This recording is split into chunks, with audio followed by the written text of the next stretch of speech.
সবচেয়ে কম বয়সে বিশ্বকাপ জয়ী 5 জন ফুটবলার। 5 নম্বরে রয়েছে রোনালদিনহো।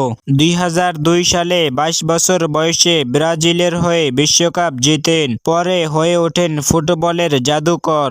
4 নম্বরে রয়েছে কিলিয়ান এমবাপ্পে।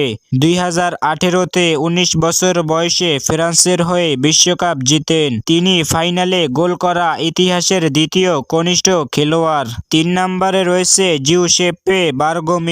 1982 সালে 18 বছর বয়সে ইতালির হয়ে বিশ্বকাপ জিতেন। কিশোর বয়সেই ডিফেন্ডার হিসেবে বড় মঞ্চে চ্যাম্পিয়ন। 2 নম্বরে রয়েছে রোনালদো নাজারিও।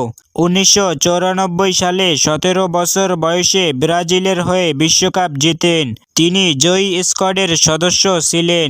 1 নম্বরে রয়েছে কিং পেলে। 1958 সালে 17 বছর বয়সে ব্রাজিলের হয়ে বিশ্বকাপ জিতেন। ইতিহাসের সর্বকনিষ্ঠ বিশ্বকাপ জয়ী ও ফাইনালে গোল করা খেলোয়াড়।